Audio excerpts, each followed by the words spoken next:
మంథనిలో భగవద్గీత విజయోత్సవ సభ నిర్వహించారు. కొన్ని నెలలుగా మంథనిలో ఇంటింటా భగవద్గీత పారాయణం చేశారు. అది 665 రోజులు పూర్తి చేసుకున్న సందర్భంగా తెలంగాణ సనాతన ధర్మం ప్రచార సమితి ఆధ్వర్యంలో సభ నిర్వహించారు. పలు మఠాలకు చెందిన స్వాములు, గ్రామాల నుంచి భక్తులు భగవద్గీత పారాయణం చేయడానికి పెద్ద సంఖ్యలో తరలివచ్చారు.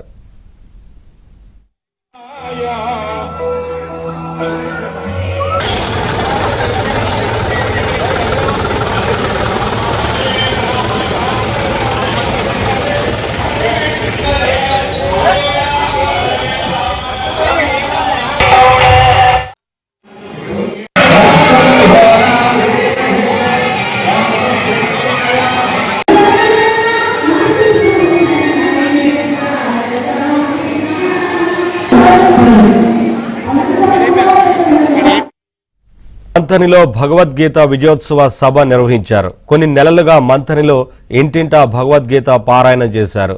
అది 665 రోజులు పూర్తి చేసుకున్న సందర్భంగా తెలంగాణ సనాతన ధర్మం ప్రచార సమితి ఆధ్వర్యంలో సభ నిర్వహించారు.